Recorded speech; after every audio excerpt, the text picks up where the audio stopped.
ይሄ ቦታ የበረከት ቦታ ነው ለሊት የመጣው ወረፋውን ጠብቆ መጠመቅ ሲገባው እናንተ ማን ስለሆናችሁ ነው ክርስቲያኑ ህንጻ ቤተክርስቲያኑ የሚከላከለው ሰው አለ ገላለው የሚለው ሰው አለ የቤተክርስቲያን ገንዘብ የሚሰበሰበው አባት ተብዮች በውድ መኪና እንዲቀዳደሙ በውድ መኪና እንዲፎካከሩ አይደለም በግል አካውንት በሚሊዮን ነው የሚገባው አንድ ሰው እስከ 500 600 ሺህ ብር ቃጥላ ማርያም ሄዳል ሲባል ኦኬ የአርቲስቶቹ ጋር ነበር የሚባለው የአርቲስቶቹ የሚለው ቅጽያ ለምን ተሰጠው የሚታየው መሰረተ ልማት ከተሰበሰበው ገንዘብ ጋር የሚመጣጠን ነው ወይ ጭራሽ በረከትነቱን አጥፍተው እሳት ነው የሚያስዘንቡብን ጥቅም ገንዘብ ታቦት ይከብዳል ወይስ ግለሰብ ይፈራል የቤት ፈላጊ ሆነው በተመጣጣኝ ዋጋ ምቹ አከፋፈል ጥራት ያለው ዘመናዊ ቤት ማግኘት ከብደውታል ዲኤምሲ ሪል ስቴት በጉጉት ሲጠበቅ የነበረውን በልዩነት የ30% ቅናሽ ያደረገበትን አዲስ ብሎክ ለሽያጭ ሲያወጣ በደስታ ነው በ8% ቅድመ ክፍያ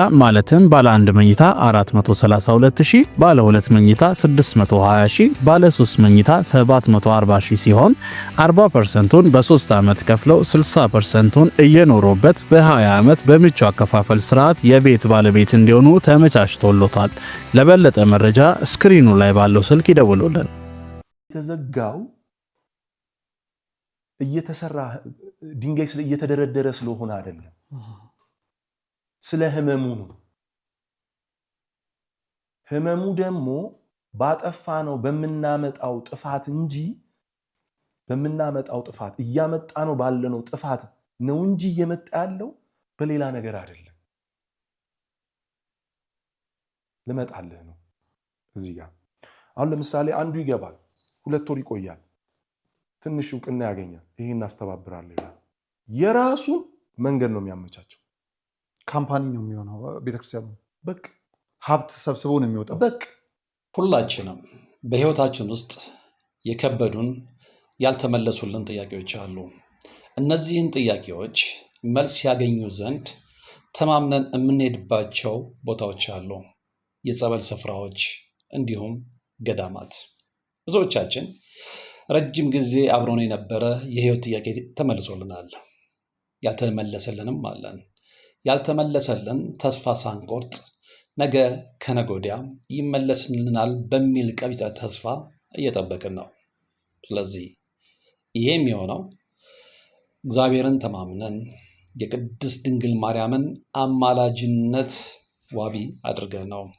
ነገር ግን እነዚህን የበረከት ስፍራዎች ለማቆሸሽ ከመቼውም ጊዜ በላይ ቁጥራቸው የበረከት ስፍራ እርግማኖችንም እየተመለከትን ነው እንዴት በምን አይነት ሁኔታ የሚለውን በዝርዝር እንመለከተው እፈልጋለሁ ከሰሞኑ እንኳን በወዳጄ በነጋሽ ሚዲያ ላይ የቀረበውን የወንድማችንን የአብይን ቃለ ምልልስ ማንሳት ይቻላል ወደዛ በኋላ መለሳለሁ ነገር ግን እሱን ምክንያት በማድረግ ወደ ቃጥላ ማርያምና ወደ ስውሯ ማርያም ፊታችንን እንድንመልስ እፈልጋለሁ እዛ ቦታ ላይ የነበሩ ነገሮችን መርምረን እንደገና ወደ በርሜል ቅዱስ ጊዮርጊስ እንመለሳለን አብራችሁኝ ተቆዩ ዘንድ እምጋብዘው በአክብሮት ነው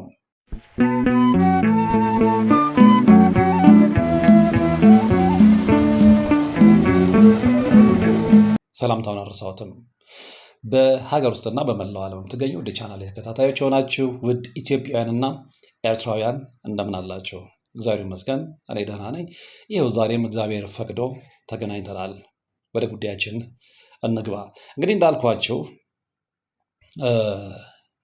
ከቀናት በፊት ወንድማችን አብይ በነጋሽ ሚዲያ ላይ ቀርቦ የሰጠውን ቃለ ምልልስ ተከታትለናል እና ያ የብዙዎችን አይን አንቅቷል የብዙዎችን አይን ከፍቷል የብዙዎችን አብሮ እንዲነቃ አድርጓል እና በዚህ መልኩ በመጀመሩ ከተደሰቱ ሰዎች መካከል አንደኛው ነኝ እኔም በውስጤ የሚመላለሱ ጥያቄዎች ስለነበሩ ይሄ ነገር መቼ ነው የሚጠራው እል ነበረ በግሌ በዚህ አጋጣሚ ነጋሽ በዚህ አይነት ሁኔታ ስለጀመርከው ደስ ብሎኛል በግሌ ማመስገን ፈልጋለሁ እንደምትቀጥልበትም ደግሞ ተስፋ አደርጋለሁ ምክንያቱም ብዙ የተደበቁ ነገሮች አሉ እንግዲህ ስፍራው ድረስ በመጓዝ አንዳንድ ነገሮችን ከታዘቡ ከተመለከቱ ምዕመናን መካከል አንዱ ስለሆንኩ ነው ይህንን በእርግጠኝነት የምናገረው አብይም ደግሞ በድፍረት ያለውን አደጋ አውቀዋለሁ አብይም በድፍረት ወጥቶ በመቆርቆር ያለውን እውነት ለመግለጽ የሄደበትን መንገድ አደንቃለሁ። ነገር ግን ከዛ በላይ ብዙ መነጋገር ይችሉ ነበር እሱና ነጋሽ። እንደውም እንግዲህ ምናልባት ስሜታዊ የሆነው ሊሆን ይችላል። እኔ አብይን እስከማውቀው በጣም የተረጋጋ ልጅ ነው። እኔ ፐርሰናሊም ወዳጄ ነው፣ አውቀዋለሁ። የዛ ዕለት በጣም ስሜታዊ ሆኖ ነበር። ስለዚህ ስሜታዊ ስንሆን ያለውን እውነት መግለጽ ይከብደናል። እንደውም ነጋሽ ነበር ሲገፋፈው የነበረው እንትን እያለን ከምንል በደንብ ግልጽ አድርገን ብሎ በኋላ እንደውም የሰዎችን ስም ሁሉ እንዲገልጽ የገፋፋው ነጋሽ ነው፣ ስለገባው ማለት ነው። በቃ በግልጽ አፍረጥርጠን መነጋገር አለብን እና ለዛም ነው ሁለቱንም ማመስገን እፈልጋለሁ ያልኳቸው። ዞሮ ዞሮ ግን ወደ ዋናው ሀሳብ ስመጣ በተለይ እንደዚህ አይነት የበረከት ቦታዎች ላይ ሁሌም አለርቶ ነው የሚጠብቁ ብልጣብልጥ ሰዎች አሉ። ሰዎች በብዛት የሚሄዱባቸውን ቦታዎች፣ የእምነት ስፍራዎችን ታርጌት አድርገው የግል ቢዝነሳቸውን፣ የግል ህይወታቸውን እዛ ላይ መመስረት የሚፈልጉ በርካታ ሰዎች አሉ። እየተመለከትም ነው። የተዘጋው እየተሰራ ድንጋይ እየተደረደረ ስለሆነ አይደለም፣ ስለ ህመሙ ነው።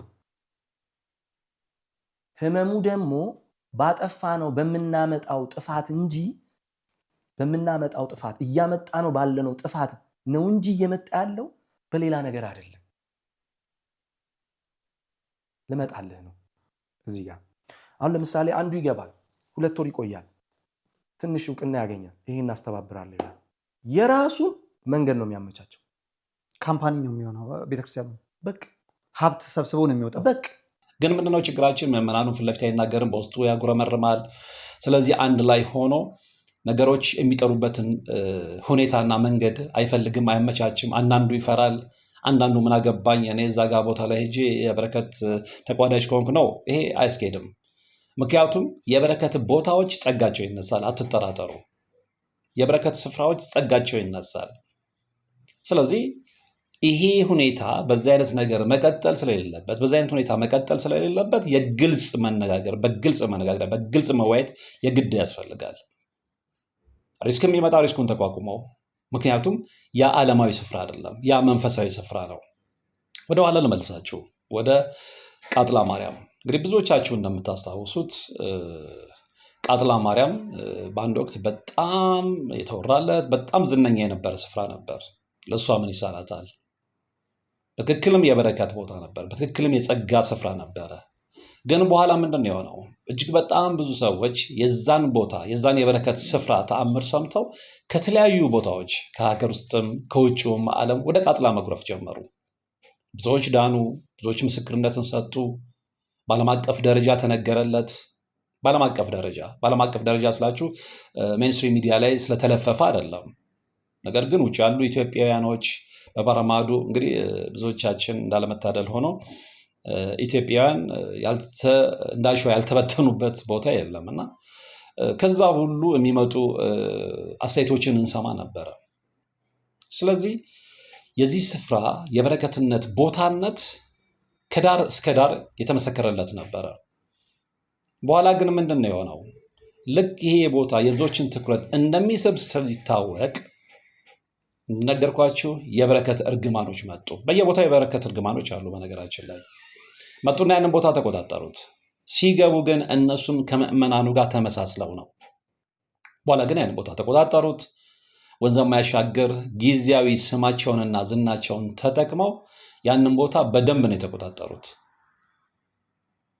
እዛ ውስጥ ካሉ አንዳንድ የጥቅም ተጋሪዎች ጋር በአባት ስም ካሉ የጥቅም ተጋሪዎች ጋር በደንብ በመነጋገር የሚመጣውን ነገር ለራሳቸው መጠቀም ነው የጀመሩት። በነገራችን ላይ ይሄ ቦታ ብዙዎቻችሁ እንደምታስታውሱት አንድ ሰው በዚህ እንደው በጸበል ጉዳይ ላይ አንስቶ ችግር ገጠመኝ፣ ጸበል መጠመቅ ፈልግ ነበር፣ ልሄድ ነው ምናምን ሲባል ምንድን ነው የሚባለው? ቃጥላ ማርያም ይሄዳል ሲባል ኦኬ የአርቲስቶቹ ጋር ነበር የሚባለው። የአርቲስቶቹ የሚለው ቅጽያ ለምን ተሰጠው? ያንን ቦታ በስፋት ስለተቆጣጠሩት ነው። ቅዱስ ስፍራ ላይ የበረከት ስፍራ ላይ አርቲስትነት ዋጋ የለውም። ማንም እዚህ ቦታ ላይ ማንም የማርያም ምድር ላይ እኩል ነው። ማንም ከማንም አይበልጥም፣ ማንም ከማንም አያንስም።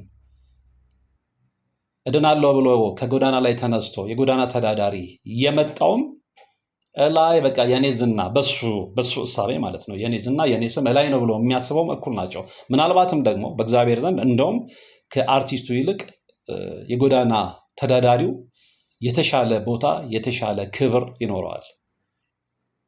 መታበይ በእግዚአብሔር ዘንድ ዋጋ ስለሌለው ከፍ ከፍ ማለት በእግዚአብሔር ዘንድ ዋጋ ስለሌለው ከፍ ከፍ ያሉትን አዋርዳቸው አይደል የሚለው ዝቅ ዝቅ ያሉትን ነው ቦታ የሰጣቸው። ስለዚህ ምንድን ነው የሆነው? እዛ ቦታ ላይ በግሩፕ እኔ ከቤተሰብም ሄደው የታዘቡትን የነገሩኝ ሰዎች አሉ። በቀር ላይ ያለው ይሄን ነገር ስሰማ ነው አልሄድም ብዬ የተውኩት። ምክንያቱም በእንደዚህ አይነት ቦታ ላይ ሄዳችሁ ከሰው ጋር ነው የምትጣሉት። እንዴት ነው በረከት ልታገኙ የምትችሉት? ምንድን ነው የሆነው? ተቆጣጠሩ የሆኑ ግለሰቦች ሰዎች ሲመጡ ወረፋ ነበረ፣ ብዙዎቻችሁ የምታስታውሱት ከሆነ። ከዛ በኋላ እየተጠቃቀሱ እንግዲህ አርቲስት ተብዬዎች ማለት ነው የሚፈልጉትን ሰው ብቻ ፊት ለፊት ቦታ ላይ አምጥተው ማስጠመቅ እንደጀመሩ እዛ የነበራችሁ ሰዎች ምስክሮች ናቸው። የተጣሉ ሰዎችም አሉ ከኔ ቤተሰብ ጨምረው። ምን ስለሆናችሁ ነው?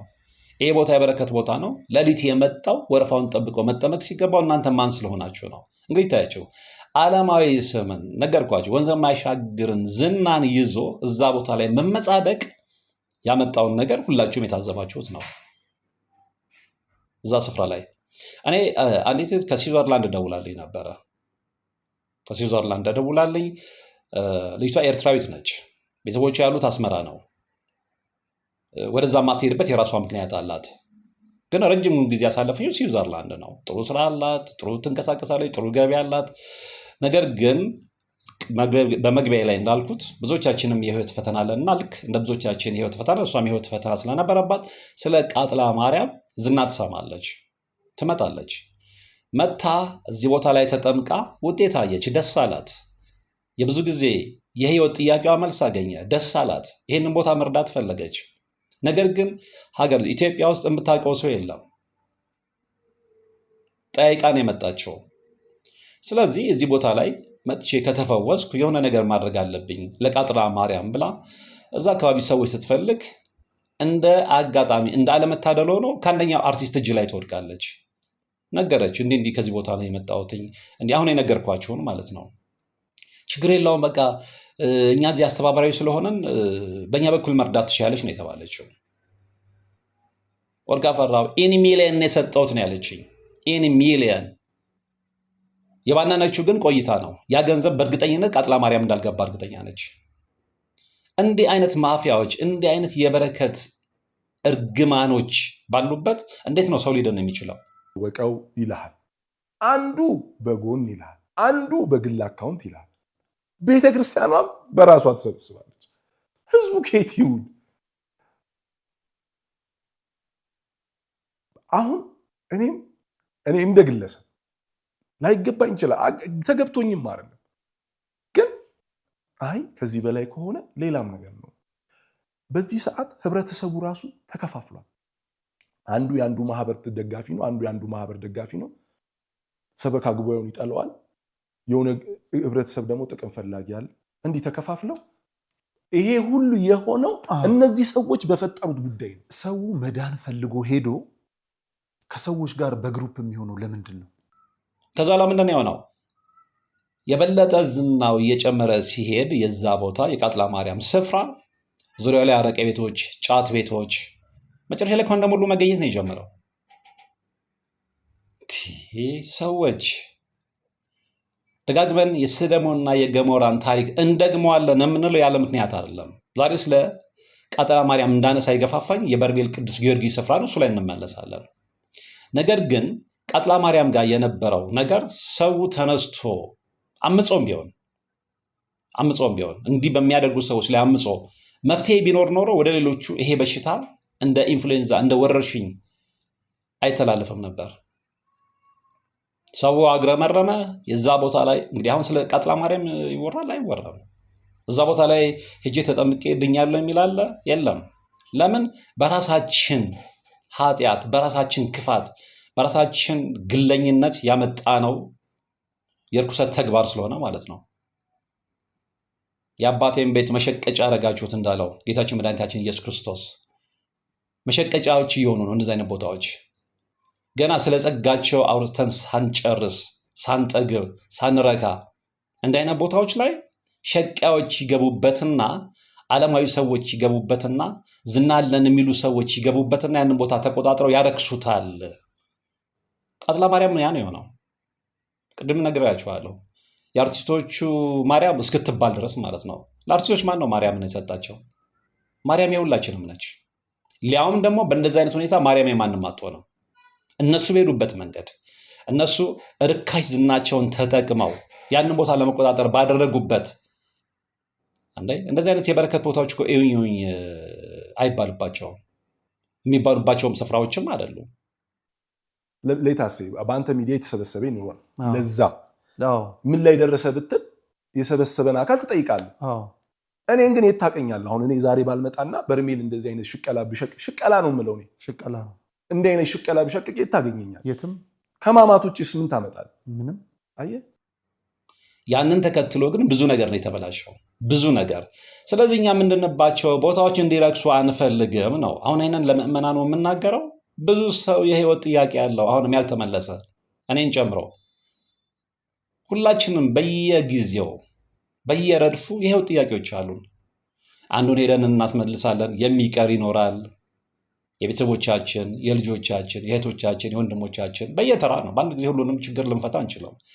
ዛሬ እዛ ቦታ ላይ ሄጄ ባስፈታ፣ ነገ በርሜል ሄጄ ባስፈታ፣ ከነገ ወዲያ ስውራ ሄጄ ባስፈታ እያለን ነው ቅድም የምንይዘው። ነገር ግን እኛ ከመሄዳችን በፊት ቀድመው ሄደው ቦታውን የሚያረክሱ ሰዎች እየበዙ ነው። ዋናው ትልቁ ታርጌት ምንድነው? ጥቅም ነው። ጥቅም፣ ገንዘብና የበረከት ቦታዎች ደግሞ አብረው አይሄዱም። ስለዚህ ስውራም ቃጥላ ማርያም ላይ የሆነ ያ ነው። ስንት ሰው የሚድንበት ቦታ ላይ፣ ስንት ሰው መጥቶ የዳነበት ቦታ ላይ ነገርኳቸው። ጥቅም ሲገባ፣ ገንዘብ ሲገባ የቦታው ጸጋ በዛው መልኩ መቀጠል አልቻለም። ዛሬ ስለ ቃጥላ ትሰማላችሁ እንዴ? ዛሬ ላይ ቆማችሁ እንደ ትላንትና ይወራል እንዴ? ከዓመት በፊት እኮ ወሬው ሁሉ ቃጥላ ማርያም ነበረ።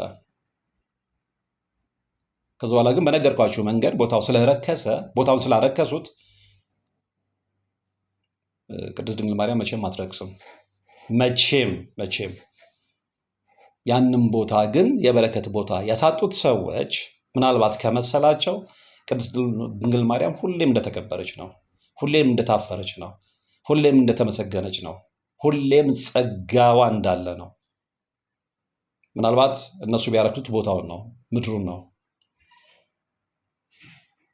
ይሄ ኢንፍሉዌንዛ ግን እዛ ቦታ ላይ ተባብረን ልንገታው ባለመቻላችን ከዛ በቀጣይ ወዴት ሄደ? ወደ ስውሯ ማርያም። ስውሯ ማርያም ላይ ከወራት በፊት በጣም አዋራ አስነስቶ የነበረውን ጉዳይ ሁላችሁም የሰማችሁት ነው በማህበራዊ ሚዲያ ላይ። ይህንን በነገራችን ላይ ይህንን ርዕስ ዛሬ ያነሳሁት ምንድነው የግድ በግልጽ መነጋገር ስላለብን ነው። ዝምታው እያስከፈለን ያለውን ዋጋ ልነግራችሁ ስለፈለግኩ ነው። እንግዲህ ምናልባት አንዳንዶቻችሁ በውስጣችሁ ያተመተማችሁትም ሊሆን ይችላል። ግን ይፋ መውጣት አለበት። እኔ ከአንዳንድ ወዳጆችም ጋር በግል ከሚመለከታቸውም ጋር በደንብ ተነጋግረናል። በቃ ይሄ ተፍረዝርጦ መውጣት አለበት።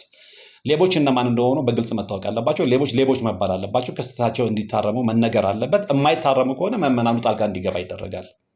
አትጠራጠሩ። ማንም ከህግ በላይ መሆን አይችልም። ማንም ከሰው በላይ መሆን አይችልም። በግሉ ማንም ምንም ሊያመጣ አይችልም። ይህንን መንገድ ወንድማችን አብይ በድፍረት አንድ ብሎ ጀምሯል። ሁላችንም ልንቀጥልበት ይገባል። እስከዛሬም እንደውም ዘግይተናል ብዬ ነው የማስበው። ባንዘገይ ኖረው የቃጥላ ማርያም ችግር በስውሯ ማርያም ላይ አይደገምም ነበረ።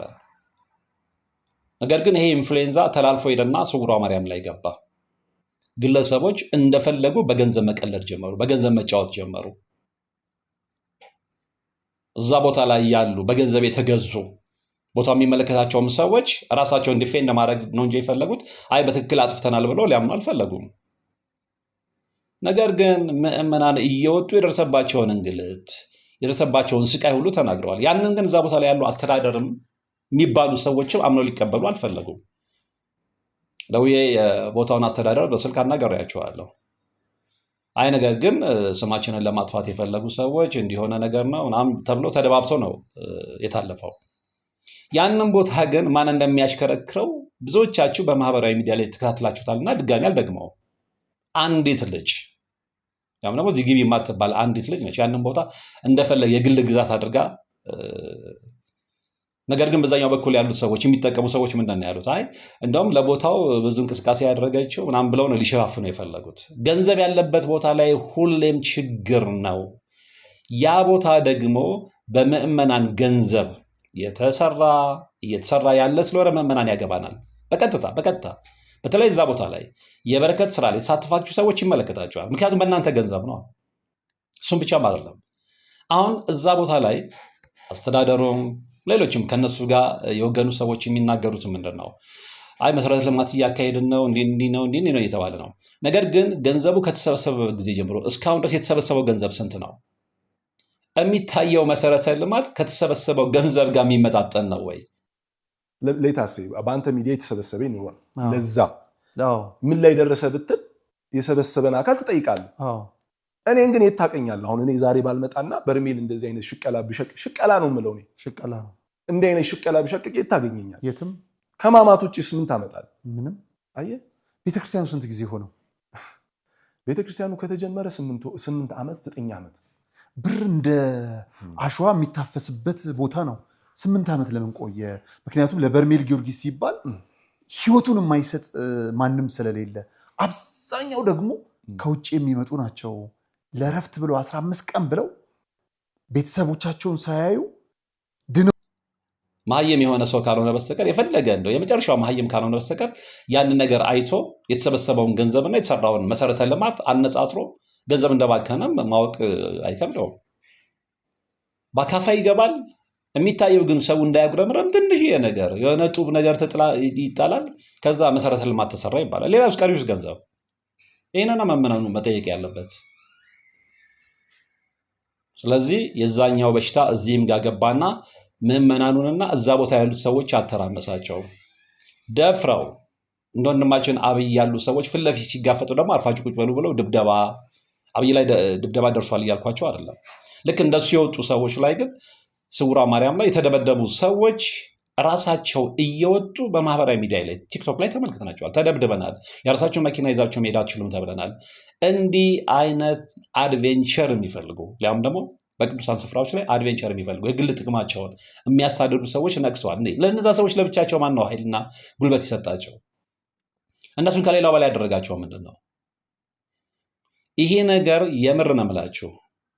አሁንም ዝም ከተባለ እነዛ ሰዎች ኃይልና ጉልበት አግኝተው የሚሄዱ ከሆነ እንደ ሲሲሊ ማፊያ ሁሌም ሰውን እየጨቆኑት ያንን ቦታ ጭራሽ በረከትነቱን አጥፍተው እሳት ነው የሚያዘንቡብን፣ አትጠራጠሩ። ስለዚህ እሳት ቢዘንብ ይገርማል ወይ? መሸቂያ ስፍራ የሆነ ቦታ ላይ እሳት ቢዘንብ ይገርማል ወይ? መጽሐፍ ቅዱስ ታሪክን ማንበብ ነው።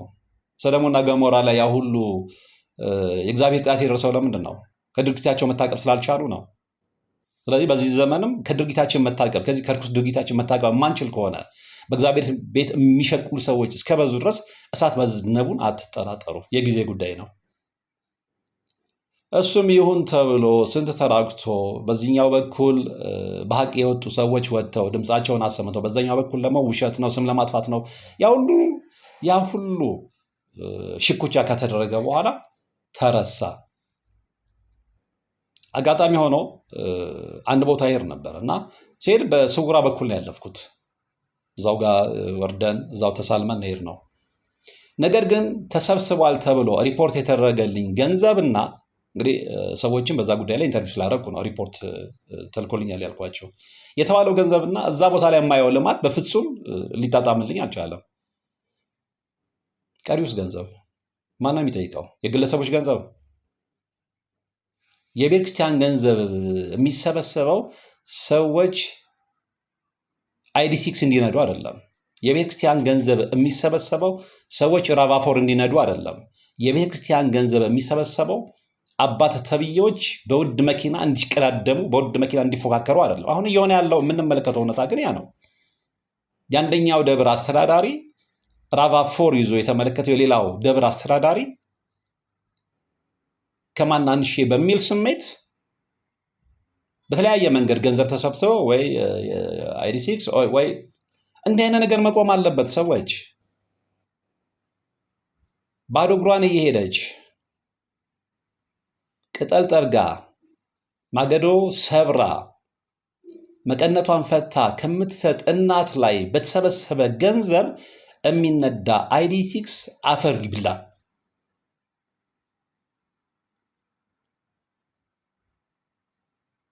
አንዳንድ ጊዜ እኮ ከምር እንደው የመነጋገር ፊት ለፊት የመነጋገር እንዲህ ምንድነው ጓዳውን በሐሜት መዘናጠል እንጂ ፊት ለፊት ፍራንክሊ የመነጋገር ባህሉ ስለሌለን ነው እንጂ ስንትና ስንት ጉድ በተፍረጠረጠ ደፋሮች ቢኖሩ የምር አንገቴን ሰዋለው ለእምነቴ ምናምን የሚለው ሁሉ ፊት ለፊት ወጥቶ በግልጽ ብንነጋገር ስንትና ስንት ገበናዎች ይወጡ።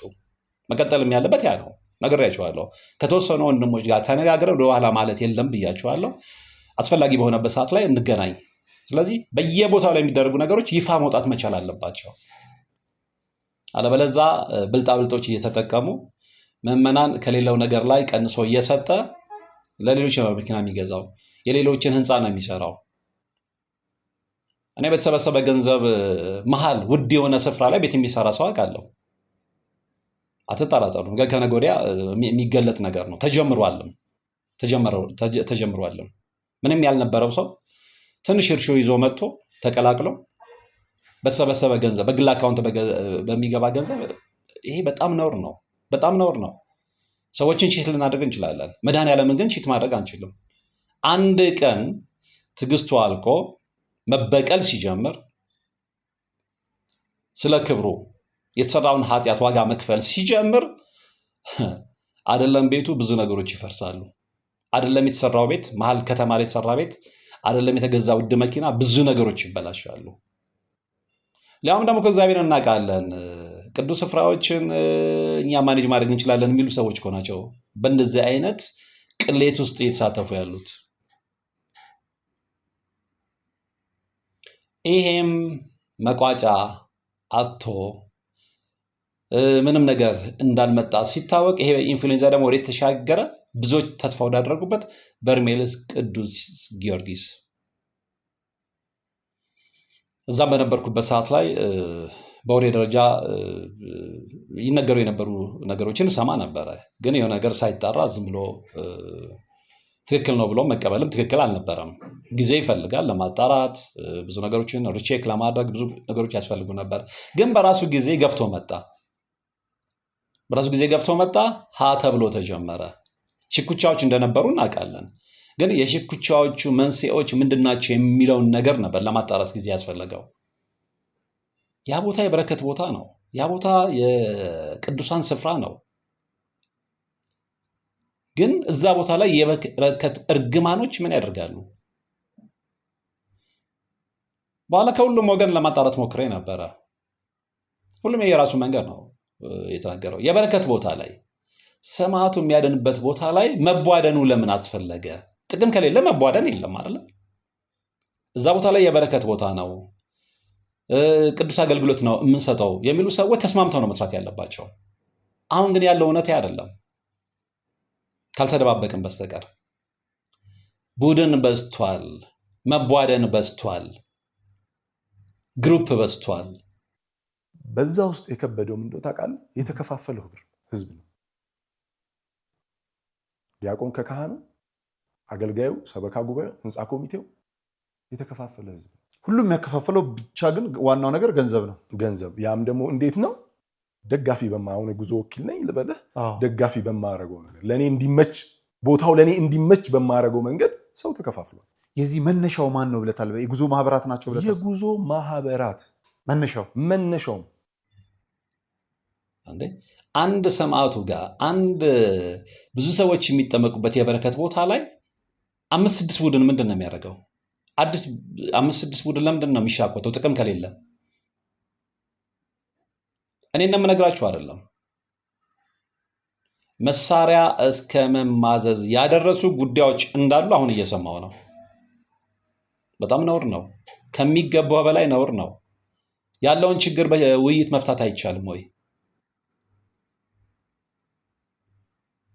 ብዙ ግልጽ ያልሆኑ ነገሮች አሉ። ብዙ ግልጽ ያልሆኑ ነገሮች እዛ ጋር ተድበስብሶ ይቀሩ። ወንድማችን አብይ ሲናገር ሰምተነዋል።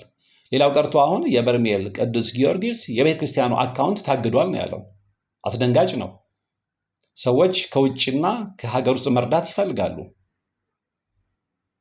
ግን በታገደ አካውንት እንዴት ነው የሚላከው? ለነገሩ እስከዛሬም ሲላክ የነበረው በግለሰብ አካውንት እንደነበረ ሁሉ ወንድማችን አብይ ሲናገር ሰምተናል። ያስደነግጣል።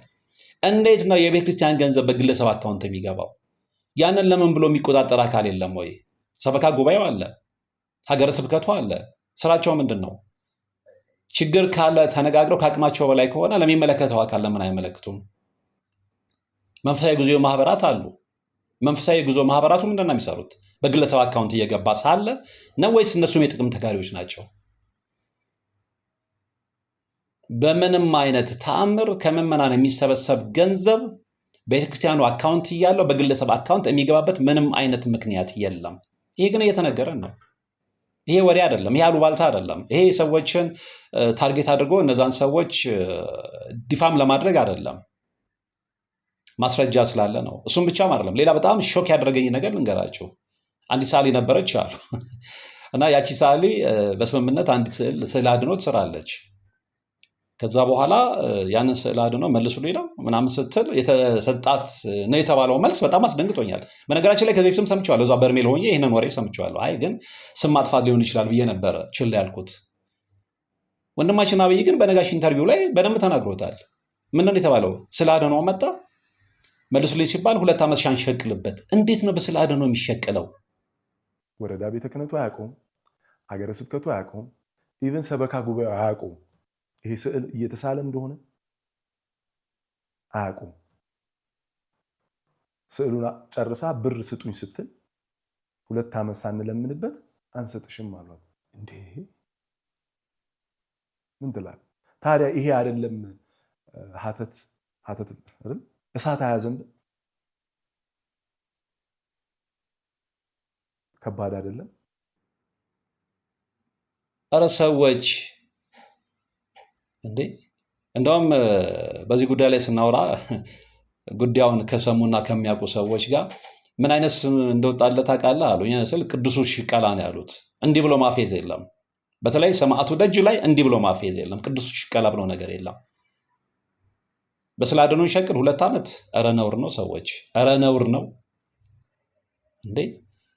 ይዘናቸው የምንሄደው ሰዎች እኮ እዛ ቦታ ላይ ተባርከው ተቀድሰው ለጥያቄያቸው መልስ አግኝተው ለማምጣት ነው። እኛ ግን እዛ ቦታ ላይ ቅዱሱ ሽቀላ በሚል ፌዝ እንሸቅል ብለን የምንሄድ ከሆነ ኖ፣ ይሄ የበረከት ቦታ አይደለም፣ ወይም የበረከት ቦታነቱን እናሳጠዋለን። ስለዚህ በእናንተ ኃጢአት ዋጋ ምዕመናኑ መክፈል የለበትም። ሌላ እውነት ልጨምርላችሁ። እዛ ቦታ ላይ በአንድ ወቅት መልእክት መጣ ተባለ። ያ መልእክት ምንድነው? እዛ ቦታ ላይ እንግዲህ በፊት እኔ ከመሄድ በፊት የነበረው ምንድነው ዙሪያውን በቤተክርስቲያኑ የቅርብ ርቀት ላይ ልክ አሁን ቃጥላ ማርያም እንደነገርኳችሁ አረቄ ቤት እንደዚህ ምግብ ምናምን አይነት ነገሮች ተሰሩ። መልእክት መጣ። ይሄ ቦታ የበረከት ቦታ ነው፣ ይሄንን ነገራችሁን ተዉ። አልተሰማም፣ አልሰሙም። እንደዛ የተባሉ ሰዎች ሰደድ እሳት ነው የተለቀቀው። ለዚህ ነው ሌላም ምልክትም ይታያል። አንድ አባት ተናግረዋል። እንደምን ነው የተባሉት? አሳሪ ፈቺዎቹ እንደው ፈርተው እነሱ ግልጽ ካላደረጉት እኛ አባት የበቁ አባት ምንድን ነው ያሏቸው? ይሄ የተነገራችሁ አሳሪ ፈቺዎች ታውቃላችሁ፣ እንተዋወቃለን። አንዳንዶቻችሁንም አውርቻችኋለሁ። ምልክት ስታዩ ሽሹ ነው የተባሉት። ስለዚህ እዛ ቦታ ላይ የሚወርድ ቁጣ አለ ማለት ነው። ይህንን ቁጣ ያመጣው ማን ነው? በግልጽ መነጋገር አለብን። ምልክት ስታዩ ሰማዕቱ ተቆጥቷል። ምልክት ስትመለከቱ ሽሹ ነው የተባሉት። ስለዚህ ቁጣው እስኪወርድ ድረስ ነው የምንጠብቀው። እነዚህ ሰዎች አሁን የምላችሁ ሰዎች እዛ ቦታ ላይ የበረከት ቦታ እርግማኖች የሆኑትን ሰዎች ለብቻቸውን ለነሱ ኃይል የሰጣቸው ማን ነው? መብቱ የሁሉም ምዕመናን ነው። የቤተክርስቲያን አካውንት እስኪታገድ እሱም ቢሆን ምክንያቱ ምንድን ነው ብዬ ጠይቄ ነበረ። በገንዘብ የመጣ ሽኩቻ ነው። እና ሰዎች ይሄን ያለበት መንገድ በጣም አስቀያሚ መንገድ ነው። በተለይ ህዝበ ክርስቲያኑ በእንደዚህ አይነት ቦታዎች ላይ በበረከት ቦታዎች ላይ ቀድመው የሚገቡ ሸቂያዎችን በግልጽ ልናጋልጥ ይገባል። አለበለዚያ ዋጋ እንከፍላለን። ነግሬያቸዋለሁ። በርሜል ቅዱስ ጊዮርጊስ ከመላው ዓለም የሚመጣ ህዝብ ነው አይደለ? እየተጠመቀ የሚድንበት ከሀገር ውስጥም ከመላው ዓለምም ላይ ያሉ ኢትዮጵያውያኖች። እዛ ቦታ ላይ ግን ምልክቶች እየታዩ ነው። እኛ አባት ተናግረዋል፣ እረፉ፣ እየሆነ ያለው ነገር ትክክል አይደለም። ትክክል አይደለም ሲባሉ አልሰማ ስላሉ ሰደድ እሳት መጣ። የሚገርመው ግን የዛን ጊዜ ወንድማችን አብይን በኢንተርቪው ላይ ሲናገር ሰምቼዋለሁ። ቤት ውስጥ የነበሩ ህፃናት ሰዎች እያሉ አንድም ነገር ሳይሆኑ ቤቱ ብቻ ነው የተቃጠለው። ከዚህ በላይ ተአምር የለም። ይህንን ምልክት እያየ ሰው እንዴት አይማርም? እንዴት ጊዜያዊ ገንዘብ ያሸንፈዋል? በተለይ ደግሞ ከሰማዕቱ ጋር መሳፈጥ ከኛ በላይ እናንተ ታውቁ ስለተመላለሳችሁ እዚህ መስመር ውስጥ ያላችሁ ሰዎች ታውቁታላችሁ። ይሄ ሁሉ ከመሆኑ በፊት አሁን ተጀምሯል። ሚዲያ ላይ መቀጠል አለበት፣ መቆም የለበትም። እኔ በነጋሽ ስለምተማመንም የነጋሽን አቋምም ስለማውቀው የነጋሽን ድፍረትንም ስለማውቀው እንደማያቆመው እርግጠኛ ነኝ። ወንድሜ ነጋሽ አታሳፍረኝም። አቋምን ስለማውቀው ድፍረትን ስለማውቀው ስለማውቅህ። ነገር ግን ሁላችንም የተጀመረው ነገር ላይ የራሳችንንም አስተዋጽኦ ማድረግ አለብን። የራሳችንንም እጅ መክተት መቻል አለብን። የበረከት ስፍራዎች፣ በበረከት ቦታ እርግማኖች ጸጋቸውን እንዲያጡ አንፈልግም። ሄደን መዳን እንፈልጋለን። ሄደን የህይወታችን ጥያቄ መልስ እንዲያገኝ እንፈልጋለን። እንደ አብይ አይነት ደፋር ወንድሞች ሊበዙ ይገባል። ዶማን ዶማ የሚሉ አካፋን አካፋ የሚሉ በግል አካውንት በሚሊዮን ነው የሚገባው። አንድ ሰው እስከ 500-600 ሺህ ብር። እኔ እንግዲህ አገልግሎት ላይ ያለው ተጠምቀው ሲወጡ በለቅሶ ጸበሉ ይኸውልህ የዓለምን ከንቱነት እንደዚህ ቁጭ አድርጎ ያሳያል። ኮሜንት ላይ ሰዎችን ስትጠመቁ ምን አይነት ስሜት ይሰማቸዋል ብለህ እባክህ ደግሞም ሳይደወልልህ ወይም ስለ እንደዚህ አይነት ነገር እባክህም ሳትባል ስቀርታ ይሄን ግለሰብ ማወቅ ፈለኩኝ። የምሬን ነው፣ በጣም ማወቅ ፈለኩኝ። ነገርኩ እና ምንድነው መሰለ ሰው ፈርቶ ነው ዋናው ቤተ መቅደስ። ለምንድን ነው የፈሩት? እንግዲህ እንትኗ ይቃላቸዋል እዛ አካባቢ። አሁን ለምሳሌ ቤተክርስቲያኗን ከሰሯት የእሱ ኮንትራት አለ፣ የሚቀርበት ገንዘብ አለ። ስለዚህ ያ ገንዘብ እንዳይቀርበት የተለመደ ፋሽን ነበረ። አንድ ሰሞን ልክ እንደ አይነት ቦታዎች ሲጀመሩ በጣም ብልጥ የሆኑ ሰዎች ስማቸውን፣ ዝናቸውን ወይ የሆነ ነገራቸውን ምንድነው ዋስትና ያደርጉና እዛ ቦታ ላይ ሄዳሉ። ቀድሞ ከማንም በላይ አክቲቭ ይሆናሉ። እዛ ይላሉ። ትንሽ እርሾ ይዙና የሆነች ነገሮች ያሳያሉ። ከዛ ላይ የሚመጣው ገቢ ግን መጀመሪያ እምነት ማሳደር ነው። ልክ እምነት እንዳደረባቸው ሲያውቁ ሁሉን ነገር ወደ ራሳቸው ነው ዳይቨርት የሚያደርጉት። በምንም አይነት ተአምር ሀገረ ስብከት፣ ቤተክርስቲያን፣ ሰበካ ጉባኤ ባለበት በምንም ተአምር በግለሰብ አካውንት ገንዘብ አይገባም። ይህንን ፕሮግራም የምትከታተሉ ምናልባት በርሜል ቅዱስ ጊዮርጊስ ቦታ ላይ በግለሰብ አካውንት ገንዘብ የላካችሁ ሰዎች ካላችሁ ሪሲት አያይዛችሁ ላኩልኝ እባካችሁ። ስለ እግዚአብሔር ስለ ሰማዕቱ ብላችሁ ይሄ ነገር ይፋ መውጣት አለበት። ይሄ ነገር ፍርጥርጥ ብሎ ሁሉም ነገር ከዜሮ መጀመር አለበት። አለበለዚያ ገንዘብ አትስጡ። ከምሬ ነው የምለው፣ ገንዘብ አትስጡ። ነገሮች እስኪጠሩ ድረስ ገንዘብ አትርዱ። ምክንያቱም ግለሰቦች የራሳቸውን ህይወት እንዲቋቁሙበት አይደለም ገንዘብ የሚሰጠው። እዛ ቦታ ላይ መሰረተ ልማት ሊሰራ ነው፣ ቤተክርስቲያን ሊሰራ ነው። ቤተክርስቲያኑን አይተነዋል። በርሜል ጊዮርጊስ የወጣውን ገንዘብ ሲነግሩኝ ግን በጣም ነው ያዘንኩት። ሲጀመር በ3 ሚሊዮን ብር ነው የተጀመረው አሉ። አሁን 18 ሚሊዮን ብር ደርሷል አሉ። በ18 ሚሊዮን ብር ግን እንደዚህ አይነት ቤተክርስቲያን ብቻ አይደለም የሚሰራው። 18 ሚሊዮን ብር ብዙ ነገር ይሰራል።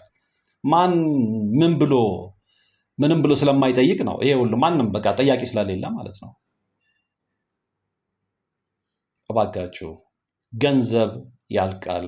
ገንዘብ ጊዜያዊ ነው። በገንዘብ ተሸንፋችሁ መሳሪያችሁን መተማመኛ አድርጋችሁ ሰዎችን እያስፈራራችሁ ገንዘብ ላይ ብቻ ትኩረት ያደርጋችሁ ስለ ሰማዕቱ ብላችሁ ከዚህ ድርጊታችሁ ተቆጠቡ። መሳሪያ ኃይል መሆን አይችልም።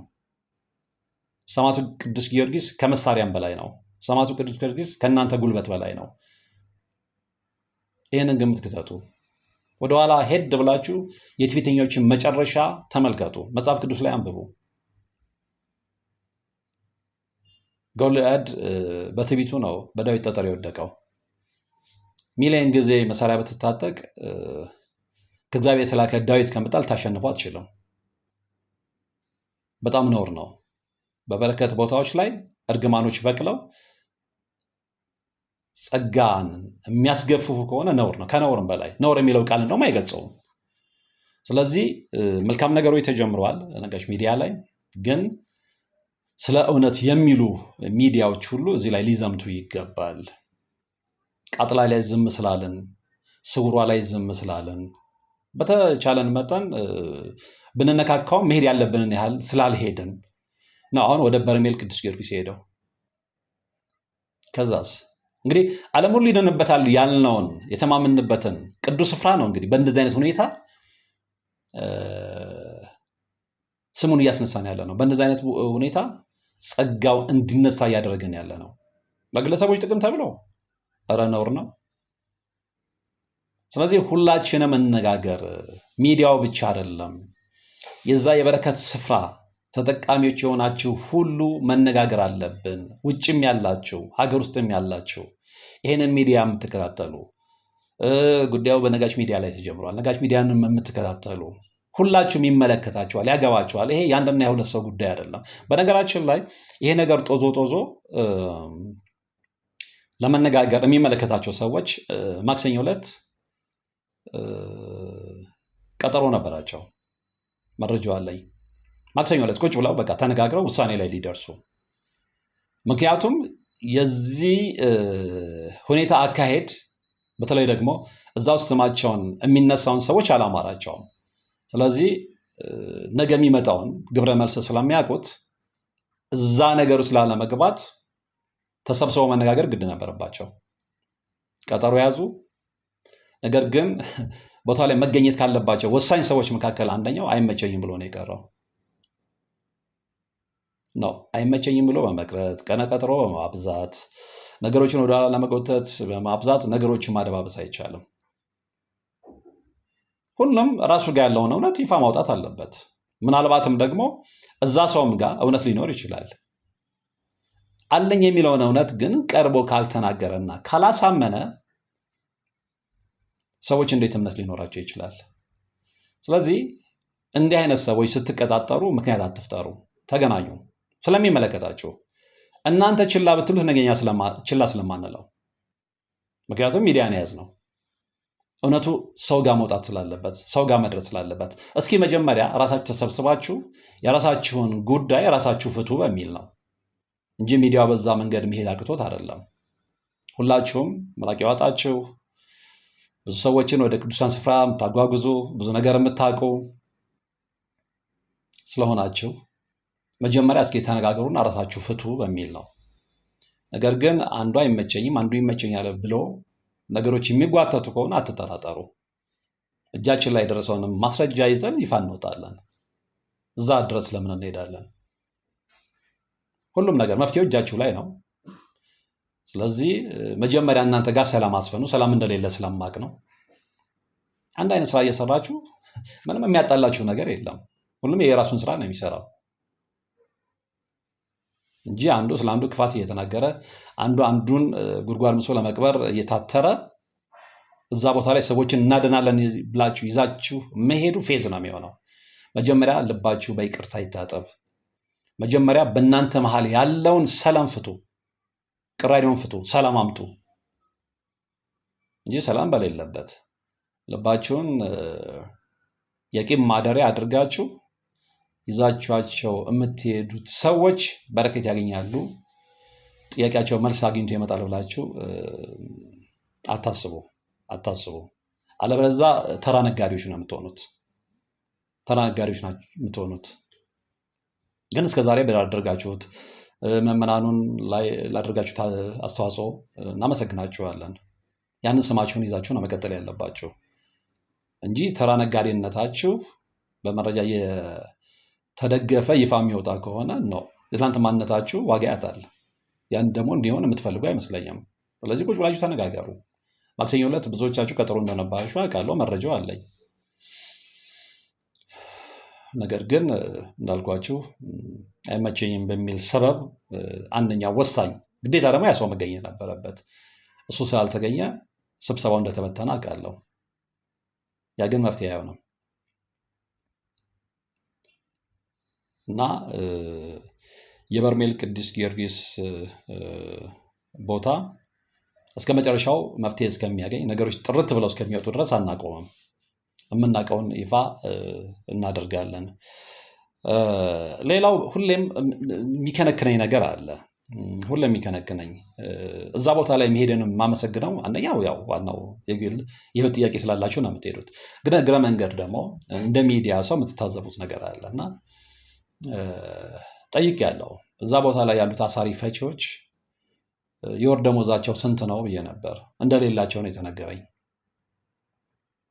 ያው ሰው ሄዶ ከሚያደርግላቸው አስተዋጽኦ ውጪ ምንም ነገር እንደሌላቸው ሰምቻለሁ። እውነት ከሆነ ማለት ነው። እውነት ከሆነ ሞስት ፕሮባብሊ ደግሞ ያንን ነው የሰማሁት። ከአንዳንዶቹንም ጠይቄ እንደተረዳሁት ማለት ነው። ነገር ግን እዛ ቦታ ላይ የሚሄዱ የጉዞ ማህበራት በስምምነት የተወሰነ ፐርሰንት በወር ቋሚ ገቢ ለምንድን ነው የማይቆርጡላቸው? ይሄ እኔ ብቻ ጥያቄ አይመስለኝም። ይሄም አብሮ መታሰብ አለበት። ከተነሱት ችግሮች ጋር ይሄም አብሮ መታየት መቻል አለበት። እነዛ ልጆች መብላት አለባቸው። እነዛ ልጆች መልበስ አለባቸው። እነዛ ልጆች ሲታመሙ መታከም አለባቸው። ነገር ግን ታመው መታከሚያ ሁሉ አጥተው የነበሩ ልጆች እንዳሉ ሰምቻለሁ። ይሄ በዚህ መልኩ መቀጠል የለበትም። ምክንያቱም እነዛ ልጆች ባይኖሩ የተጠመቃችሁ ሰዎች ታውቃላችሁ፣ የሰውን አክታ ሳይጸየፉ ሰዎች ላያቸው ላይ ያስታውኩባቸው የሚጸዳዱ ሰዎችን ሳይጠየፉ ያጸዳዱ እነዚህ ልጆች በወር ቋሚ የሆነ ነገር ማግኘት አለባቸው። መመናን ከሚሰጣቸው ውጪ አሳሪ ፈቺዎች ናቸው። የጉዞ ማህበራት 5% የሚሆን 10% ከሚያገኙት ላይ ለእነዚህ ልጆች በወር የሆነ ቋሚ ነገር ሊሰጧቸው ይገባል። እንደዚህ ማንተዘን ከሆነ ትንሽ አስቸጋሪ ነው የሚለውንም እግረ መንገድ ለማንሳት ፈልጌ ነው። እንግዲህ ለዛሬ እንነጋገርበት የፈለኩት እስካሁን በቆይታችን የተመለከትነው እውነት ነው። በዚህ ላይ ሁላችሁም አስተያየት እንድትሰጡ ፈልጋለሁ። ቅድም ደግሞ እንዳልኳችሁ በግል አካውንት ከባህር ማዶም ከሀገር ውስጥም ያስገባችሁ ሰዎች ካላችሁ በዚህ ጉዳይ ላይ መረጃ እንድትሰጡ እንፈልጋለሁ። በዚህ ጉዳይ ላይ በደንብ መነጋገር አለብን። አለበለዚያ ቀጥላ ላይ የሆነው ስውሯ ማርያም ላይ የሆነው በርሜል ጊዮርጊስ ላይ እንዲቀጥል አንፈልግም። በርሜል ጊዮርጊስ ላይ እንዲቀጥል ብቻ አይደለም፣ የቃጥላውና የስውሯ ማርያም መስተካከል አለበት። ስለዚህ በዚህ ጉዳይ ላይ ተባብረን እንሰራለን የምትሉ ሰዎች ሁሉ ከሚሰሩ ሰዎች ጋር ሚት አድርጉ፣ ተገናኙ፣ የጋራ መፍትሄ እንፈልግ። የመጨረሻው የፕሮግራሜ ማሳረጊያ ነው። እንግዲህ የተከታተላችሁት መርሃ ግብር ከላይ የነበረው ነው። በቀጣይ በሌላ መርሃ ግብር የምንገናኝ ነው የሚሆነው። እስከዛው ግን ውድ ጊዜያችሁን ሰውታችሁ አብራችሁኝ ስለነበራችሁ ወደፊትም ስለምትሆኑ እያመሰገንኩ ፕሮግራሜን አጠናቅቄያለሁ። ሰላም። የቤት ፈላጊ ሆነው በተመጣጣኝ ዋጋ ምቹ አከፋፈል፣ ጥራት ያለው ዘመናዊ ቤት ማግኘት ከብደውታል? ዲኤምሲ ሪል ስቴት በጉጉት ሲጠበቅ የነበረውን በልዩነት የ30% ቅናሽ ያደረገበትን አዲስ ብሎክ ለሽያጭ ሲያወጣ በደስታ ነው። በ8% ቅድመ ክፍያ ማለትም ባለ 1 መኝታ 432,000፣ ባለ 2 መኝታ 620,000፣ ባለ 3 መኝታ 740,000 ሲሆን 40%ን በ3 ዓመት ከፍለው 60%ን እየኖሩበት በ20 ዓመት በምቹ አከፋፈል ስርዓት የቤት ባለቤት እንዲሆኑ ተመቻችቶሎታል። ለበለጠ መረጃ ስክሪኑ ላይ ባለው ስልክ ይደውሉልን።